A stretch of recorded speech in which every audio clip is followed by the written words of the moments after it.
let's begin with the World Wide Web. It's a vast and big data bank. It doesn't answer to specific queries. So if you ask which is the best implant for intertrochanteric fracture fixation, it will not give you an answer. The Google will not give you an answer for that. So we have these certain concepts which help you get academic questions answered from various databases, including Google, including PubMed, including other databases like Scopus and Web of Science. But today I will cover only PubMed because that's the basic database, and moreover it's free database and it is one of the most comprehensive ones. So this is the first concept of keywords. Keywords are defined in terms of PICO format. So PICO is population, intervention, control, and outcome measures. So this is the layout for most of the academic research. At times you will have only the population and the intervention, or population and the outcome. You may not have a control group, or you may not have a conventional group, but at least 2 out of 4 you will have most of the time. So this is a question today we'll take as an example. Is there a difference between conventional and high flexion total knee prosthesis? So in your clinics, many a times patient will come and ask which implant is better than the other. So by using these tricks, you can easily answer within seconds in your clinical practice also. So I'll just reinforce the concept of keywords, PICO format. In another example, this is the patient format where lumbar disc degeneration, whether microdiscectomy or endoscopic discectomy, which of them gives a better outcome. So like I said, there are various resources. Today I'll cover PubMed. PubMed website has been revamped very recently, I think 6 to 8 months back, and it's completely new look and lot of new features have been added to PubMed. So I'll cover the basic ones and the ones which are very practical for us in our day-to-day practice. So once I start typing, this prompting was not there. Like Google used to prompt us. It wasn't there in the older PubMed, but now it has started prompting us through various keywords that it want that if you start to type. So for example, here I've typed total knee arthroplasty and I got 35,000 results. It's impossible for anybody to go through so much literature. It's almost like 6,000 articles published every week on various topics, specialties.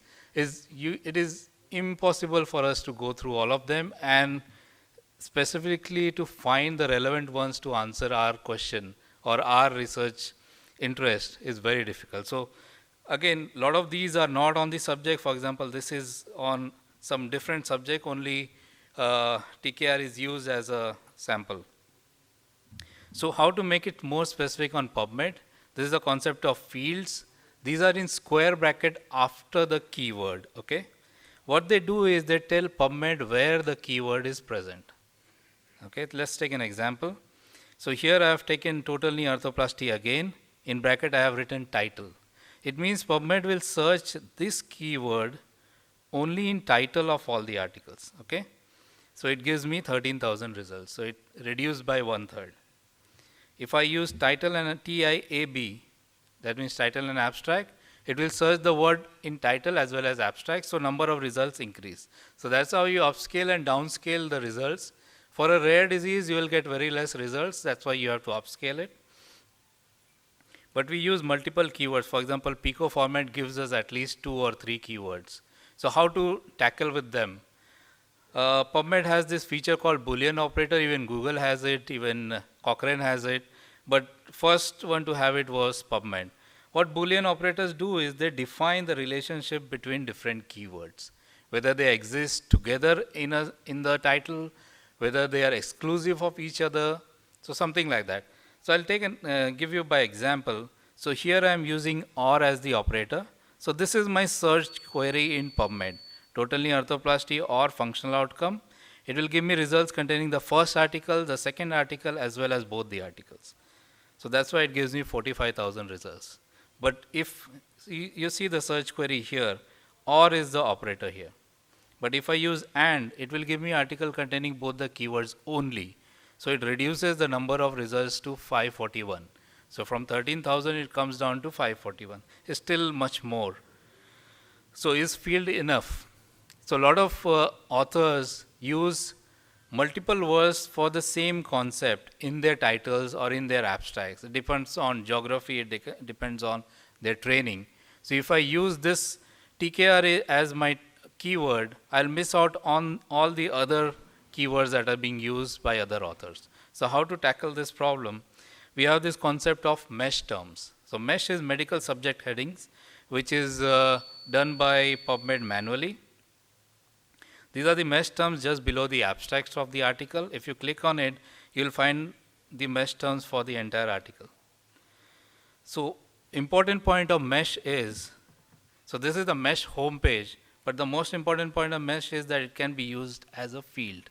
So here, first keyword, I've used mesh as the field instead of title. So that's the important point about mesh.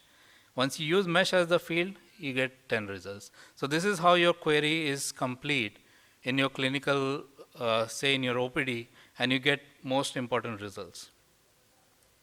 This is made easy by PubMed using advanced search. You can click here and you can put your keywords directly. These are the fields you can select. There are a lot of fields there. Mostly we select title or title and abstract. Put your keywords there. Your Boolean operator is already here by default. You can add and. So once I create the entire query, click search, it gives me 5 results. So this is very quick, can be done easily on your phones also, and can be done easily in OPD. So PubMed has 3 concepts: field search, Boolean search, and mesh search. If you have any query about this, you can ask after the lecture. PubMed is a very good website. You can register for free. After you register, you get a lot of things for free. For example, you can filter your search. So you can filter by all these parameters. You can filter them. Okay, you can even create alerts. This is especially for students who are doing thesis. Once you put in the query, you can create monthly alerts, and PubMed will send you alerts every month for any new article published on that particular part. You can even send the entire thing to your thesis guide or to yourself, the entire list of articles related to the subject.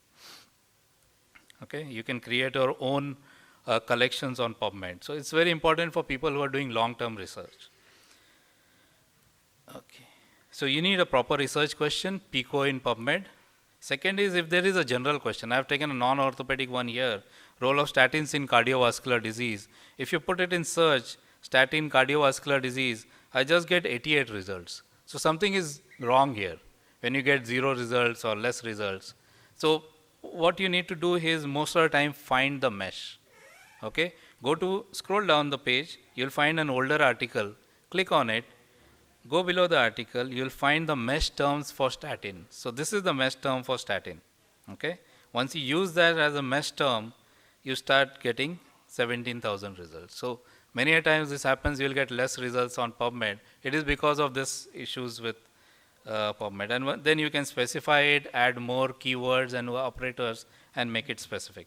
If you're doing a review, for example, on spondylolisthesis, you can just select mesh major topic and put the keyword, and it will give you on all the related things. And then you can go on adding more keywords after the term and refine your review.